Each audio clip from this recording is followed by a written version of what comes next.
Welcome to What's Going On, the weekly podcast and videocast of First United Methodist Church in Yankton, South Dakota. Hi, everybody, and welcome to this week's episode of What's Going On. I'm Pastor Katie Ricke of Yankton First United Methodist Church, and I'm so glad that you've joined me today. Today on the podcast, I have a very special guest with me. If you are watching the video, you already see him, but if you're listening, you don't. And so today I have with me my husband, Jason. Welcome, Jason. Hey, thanks. So this is kind of part of a series that I've been doing for you in the church to get to know me a little bit better and to know some of the important people in my life. So we've had my parents on the podcast. We've had my son, Ben. Well, I guess our son, Ben. It's very strange when you're sitting here. He's both of our son. And now probably the person you're most interested in getting to know is Jason. And so I'm glad to have you here today. Yeah, thanks. So part of the reason that I thought this would be a good time to do that is we have Valentine's Day coming up. And even though he hasn't asked me yet, I would assume that I'm your Valentine. Mm-hmm. Yeah.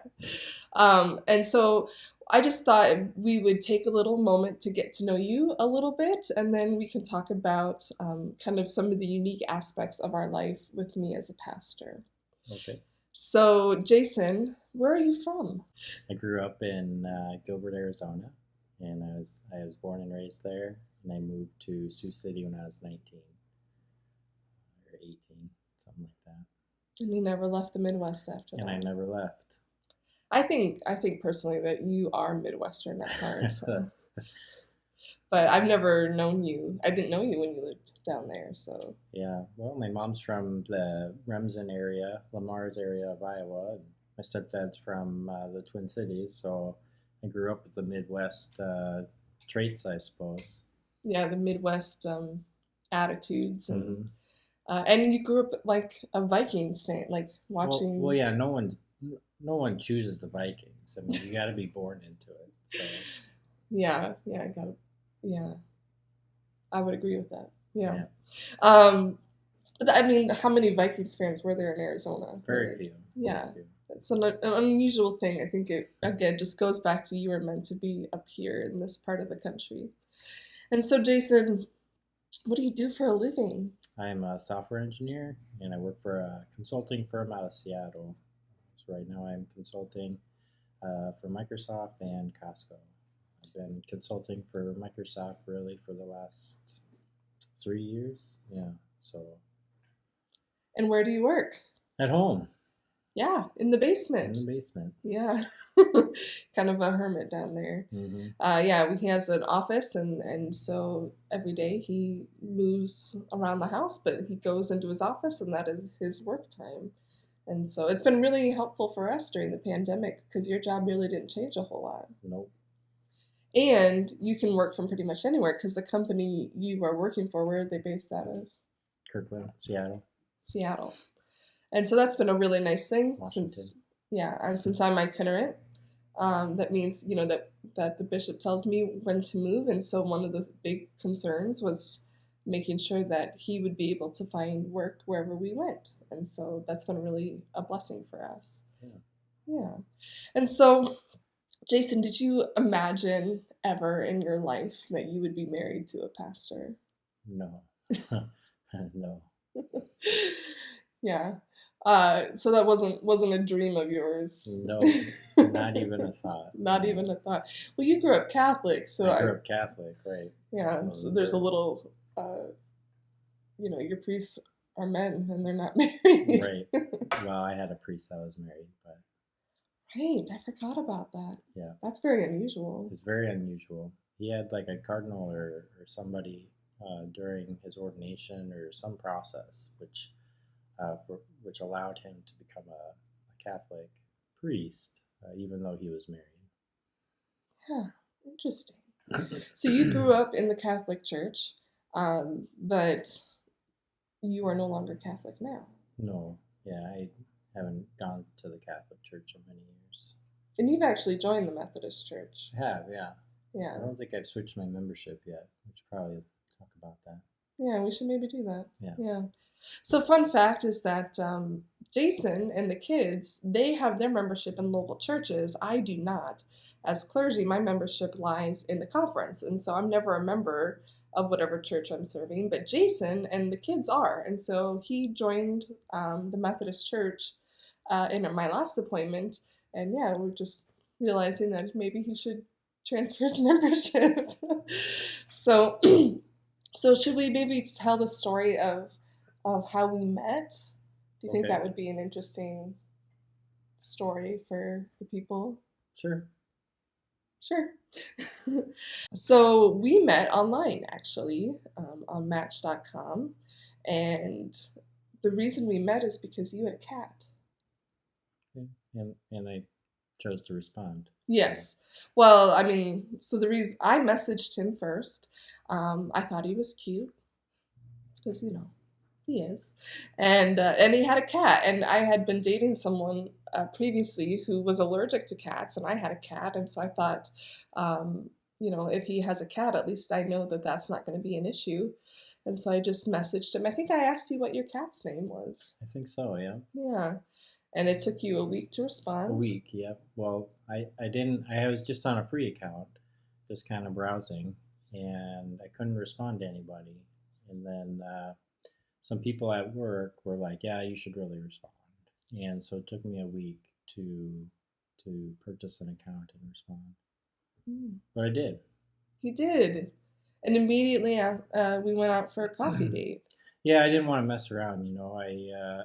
You can lose touch really quick through text and email because there's no emotion, there's nothing into it, and so it was just a quick few messages, and then hey, we should get some coffee, and that's what we did. And how long was our first coffee date? Oh, it was long. It was a few hours. It was. It was nice. It was even through a blizzard. I was like, nope, I'm making it to Mitchell, I guess. So. Yeah, because you were living in Sioux Falls at the time, and I was in Mitchell, and so you drove an hour to come meet me, and yeah, it was blizzarding that day. Yeah, and yeah, I think it was like 3 hours, and the next coffee date was like, I think even longer. Probably, I don't know. Because I remember one of them that like we went through lunch, and I was trying to decide like because we were still in the same coffee shop, like should I go back and order food? Because I was not hungry, I guess. But it was still like a couple months after that before we really started dating. Yeah, we hung out a few times, went Christmas shopping and went to Epiphany dinner. Yeah, maybe we should talk about that because that was that was the moment where I was like, oh, there's something about this guy. So the DS, a couple DSs ago for the Southeast District, was Roy Caudill. Maybe some of you remember Roy. He used to have an Epiphany dinner for the pastors. Instead of doing like a Christmas party for the district, he would do an Epiphany dinner, which happened in January. And it was my first year in my appointment, and my senior pastor, I was an associate at the time, I was supposed to go with her and her husband. It was in Sioux Falls. Again, I'm in Mitchell. And that day she woke up and she had the stomach flu and they weren't going to go, and I didn't want to go by myself. And so I was like, who can I ask to go with me to this Epiphany dinner with a bunch of clergy? And Jason and I, like he had said, had been hanging out a little bit. And I was like, well, he lives in Sioux Falls. Maybe he'll go with me. And it was like super last minute. I think you were supposed to even work late that night. I think you were still at work. Oh, I was still at work, yeah. Yeah. And so yeah, I went and picked him up, and we went to the Epiphany dinner. It was in Sioux Falls at a church, and oh man, I mean, everyone was asking us when we got married and where we lived, and I was like, we're not even dating. Like, this is just my friend. But Jason, you had a great time. Oh yeah, it was a good time. And I thought any guy who can handle that many pastors in one room and be comfortable and even enjoy himself, that's someone to pay attention to, because that's not necessarily the most comfortable situation for anybody. I mean, even we were the youngest people there by 20, 30 years. Yeah, a solid 20 years. And I think the next youngest person was 20 years older, and then there was a solid distance between him and the next one. So everyone was significantly older than us, but I remember leaving that night kind of having a crush on you. Yeah. I was like, this guy. He's a good guy. And then we went to his Christmas party, and I think that we kind of really count that as our first date. Yeah, it's more like a prom. It was very promish. It was fun. Yeah. There was a DJ and a professional photographer, and they got prizes. It was... No, those are Christmas gifts. Oh, right. They were nice gifts. They were nice gifts. But yeah, and I didn't know that it was a date until we were actually on it. Because I'm not very good about those kind of things. But I walked around to some people and said, "Have you met my date?" And I think she was like, "Oh, this is a date." That's when I got clued in. Yeah, "Have you met my date, Katie?" And I went, "Oh, I'm his date." So you could tell how good I was with dating prior to that. And so, yeah, we started dating after that and then got engaged. We got engaged actually less than a year of knowing each other. Just under. Just under, yeah. Yeah, because when you know, you know. Yeah, it was a good 11 months. Yeah. So. Yeah, and then we got married in 2016 at Lake Ponset Camp, which Jason had only been to one time before when I had asked him, "Can we get married here?" It was nice. Yeah, I think it worked out so well for our wedding. Mm-hmm. It's a really important place in my life, and being a pastor, I think it would have been really hard to pick a church or a town. I didn't really want to be married where I was serving, and my hometown church wasn't that big, and and so the camp was the right fit for us, and we did the whole thing there, and so I would highly recommend that. They were awesome to work with. Yeah, they were. Yeah, we loved it. Yeah, and then now we're married and we have 2 boys. I think we kind of joke that the constancy in our marriage has changed because we just keep moving, we keep changing jobs, we keep adding children, we keep, we've never really kind of settled into any one thing in our married life. Not yet. Yeah. Not yet. Maybe this will be the time. But yeah, we moved to Beersford. We had 2 kids. You started a new job during that time. Then moving here. Yeah, it's been a lot, but we feel really blessed, I think. Yeah. Yeah. So Jason, what has been your experience? So I know that, for years and years there's been the pastor's wives, but now it's becoming more common to have a pastor's husband. And you had already stated that this was never your dream or your expectation in life that you would be in this role. How did being a newlywed and even dating a pastor, because I was a pastor when we started dating when you met me, what was that like for you to date a pastor and then marry a pastor? I don't know, because I guess in our personal life, I don't look at you like my pastor. So I just look at you like a person, and I never really thought about it. I guess the only time that would really come up is if we were out with people. Yeah. But otherwise, I never really think about it, that you're a pastor. Did you ever, when we were dating, feel like the church took a really strong interest in you when we were dating? I do remember that people would, one of the first times you came to a service, you kind of sat over and pretty soon I could just hear like people looking at you and like, who's that guy? Is that the pastor's boyfriend? Like, did you ever feel like you were a little bit of a celebrity? Or that people were paying attention to you? I suppose a little bit, yeah. I think I'll always have that because I think there's always going to be more people that know me in the church through you, and I don't know them, so. Yeah, I remember when we moved to Beersford and you went to the grocery store early on and someone asked you if you were the new pastor in town, right, or something, and you came home and I just could tell you were so uncomfortable, like, no, that was because you didn't know who they were, but they knew who you were. Right. And we get that, I think with COVID and with the fact that we haven't been in person so much, but we're online, I get where people will come up to me saying, you don't know me, but I watch you on the internet. And do you ever get where people come up to you and you're like, I'm I'm not sure who you are. all the time. Yeah. So if I don't know who you are, I'm sorry. But sometimes when people introduce themselves to me too, I got my boys running around like crazy, and I'm trying to wrangle them, and sometimes names just don't stick. Faces will stick, but names don't. Well, and if you have this, Oh yeah, and the mask. yeah, that makes a difference. Yeah, so you kind of, since we've had children, Sundays are your days with the boys. Yep. And how's that been with church and everything, having to kind of be the solo parent? Usually it's okay. At least in Beersford, we would sit in the service through worship, through prayer, and then we do children's time. And then before the sermon, we would go into the kids' room so that we didn't disturb anybody, because and that's about the time that they start getting really wiggly too. So they need to get their wiggles out.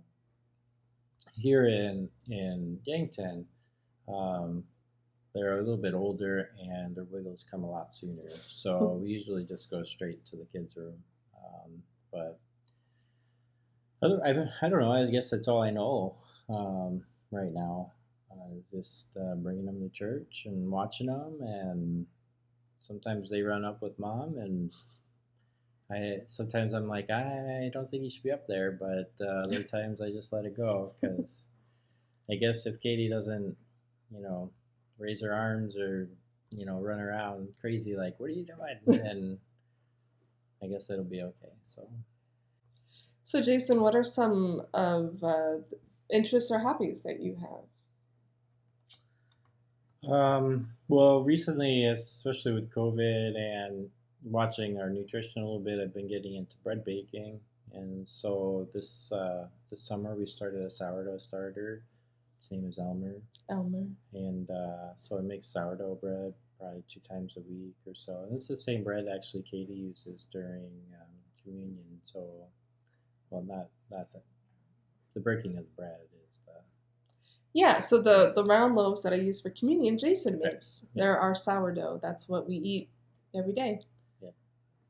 And I love that because they fit on my plate so nicely. And they're so beautiful. That sourdough is such a beautiful bread. And I think it's really special that you can contribute in that way. Yeah. Other than that, hobbies, I guess I go to the gym. I've been working out, lifting weights, and I don't really know.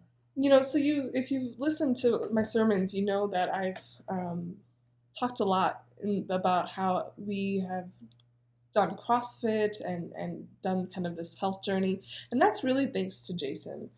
Jason was the one, you had done CrossFit years before.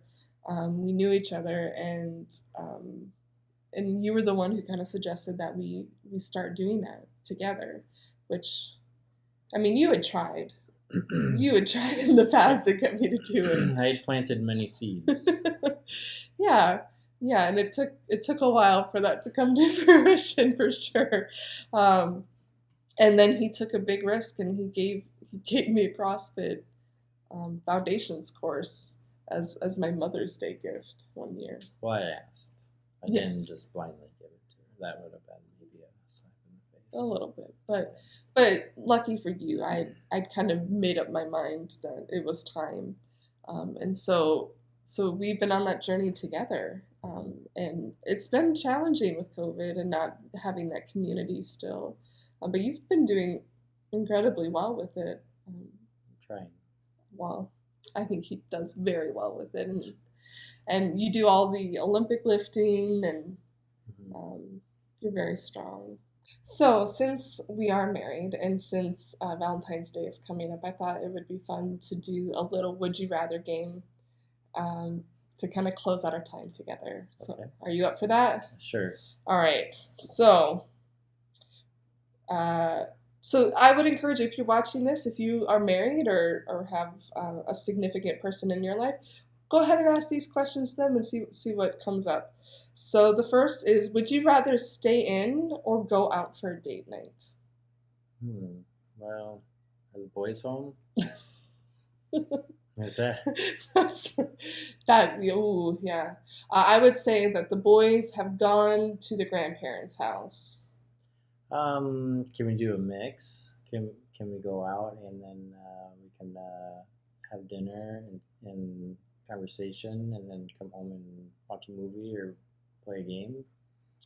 Yes. Okay. That sounds awesome. Do you think it's important to have date nights with your spouse? Yes. Do we have enough? We should have more. We should have more. Yeah, I think. Well, let's see. Yeah, we're about due. It's about 2 months now. Yeah. It's amazing how quickly that goes. Mm-hmm. But we do try to spend at least one night a month is been our goal. Yeah. Which seems like such a small goal. But I like your plan. I think we should do it. Okay. Let's call my parents and set that up. Would you rather play a board game or watch a movie with me? I would probably rather watch a movie, but depends on the board game and my mood, I guess. I don't know. Yeah, between the two of us, I'm definitely the board game fan, and I dominate at board games. Yeah. What was the last board game we played together? Categories. Yeah, if you call it a board game, yeah. I think it's a board game. I totally won. Yeah. All right. Yeah, I would agree. I mean, I like board games, but I enjoy watching movies with you too. Would you rather be a movie star or a famous musician?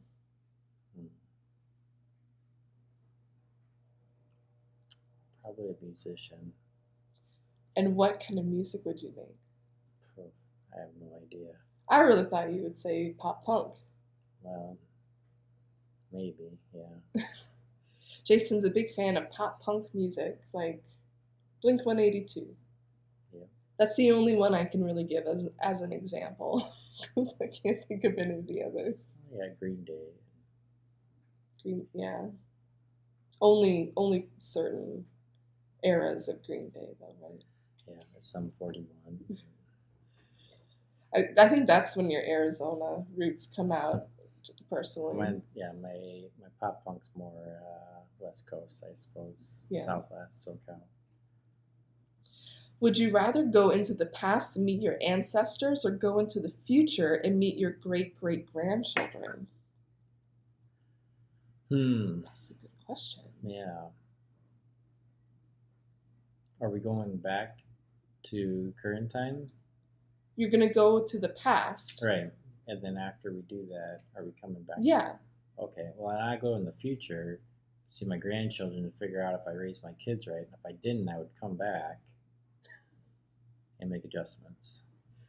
What if that's all part of,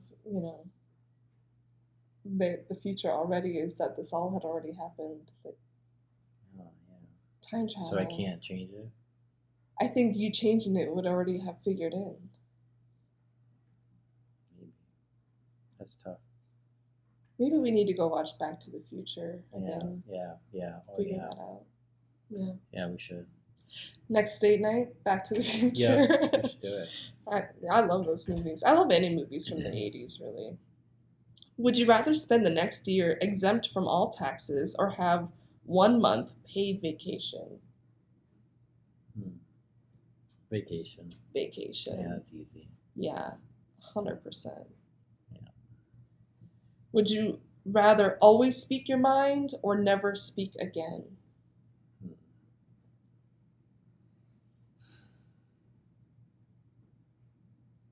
I don't know how to answer that one.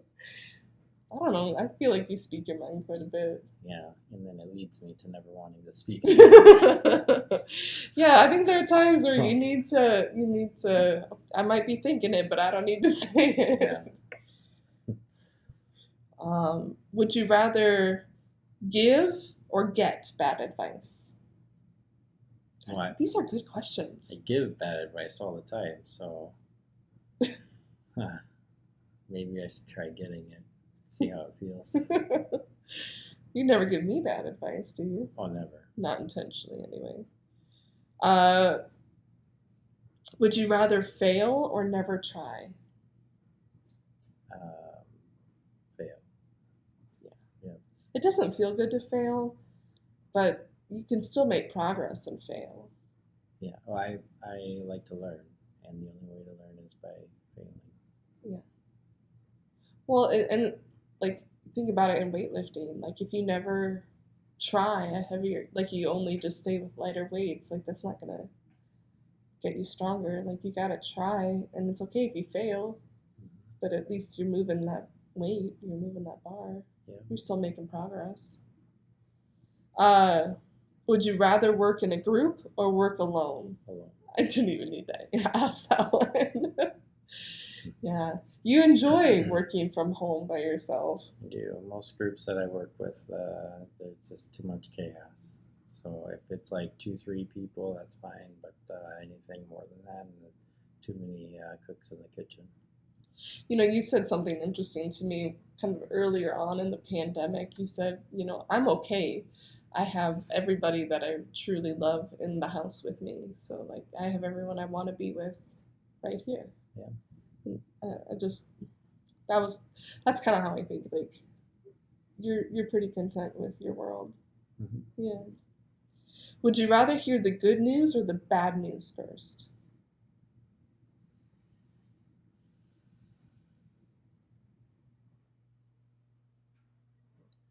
The bad news.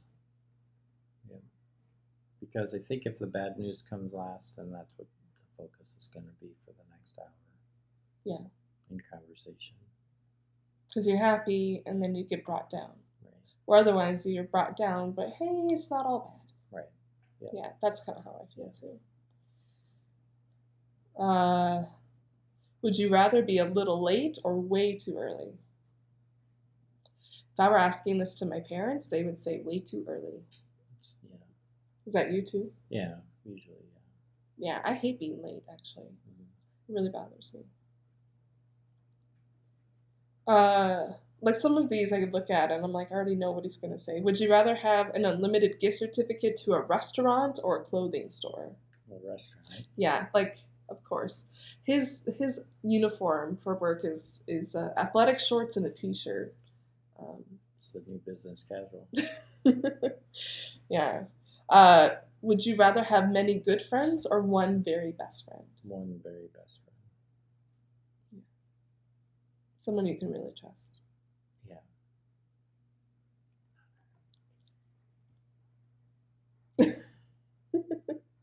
Would you rather be fluent in all languages or be a master of every musical instrument?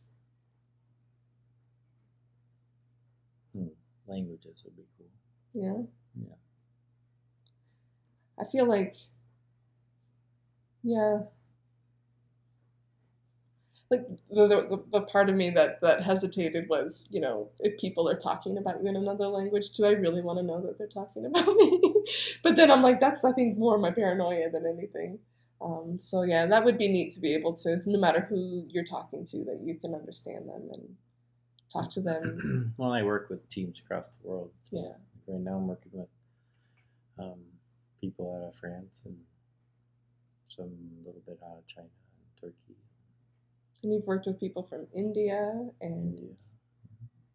Did you work with people from Poland? I was going to. Oh, yeah, that's right. Yeah. I think that's such a neat thing. Talk to somebody out of South Africa. Would you rather live in Antarctica or the Sahara Desert?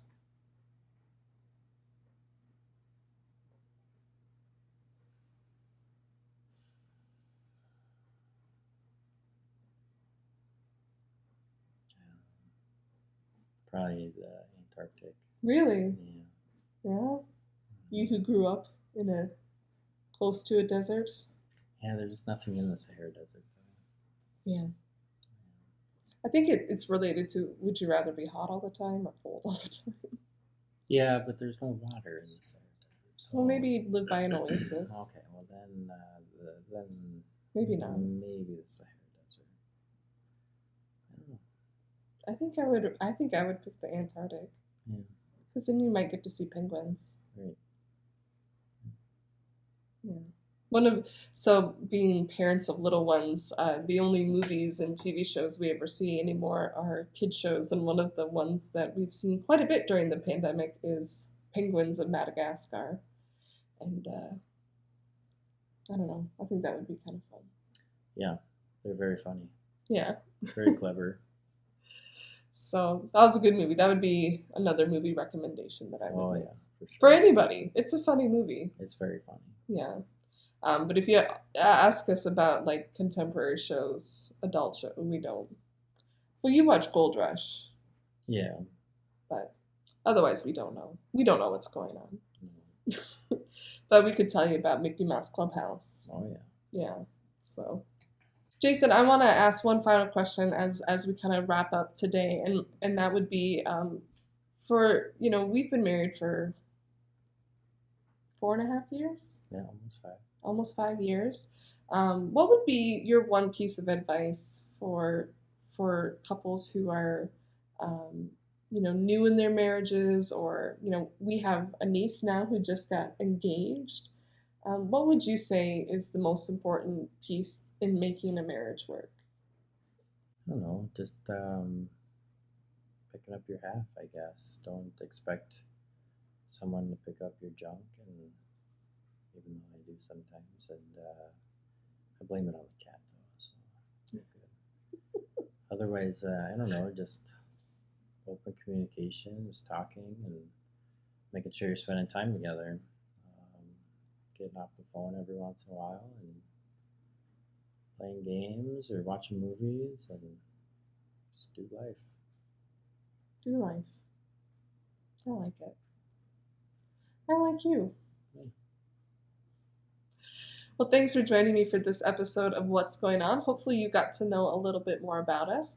And join us again next week as we will be diving back into kind of what's happening in the life of the church. We have Ash Wednesday coming up on Wednesday, February 17th. That service will be at 7 p.m. But if you are going to watch online, you can pick up ashes ahead of time at the church, or we'll have them available for you for the service. And then also, don't forget, this Wednesday will be Brady Hale at the youth group. So that's the 10th, Wednesday at 7 p.m. So if you're interested in hearing what he has to say, you are more than welcome to come to that as well. We hope to see you in worship with us Sundays at 10 a.m., either in person or online on our website. And have a great day. Thank you for joining us for this episode of What's Going On, a video and audio podcast of First United Methodist Church in Yankton, South Dakota. You can join us for worship Sundays at 10 a.m., either online at www.firstumcyankton.org or in person with our safety protocols in place. We do require mask and social distancing. We hope to see you in worship. God bless.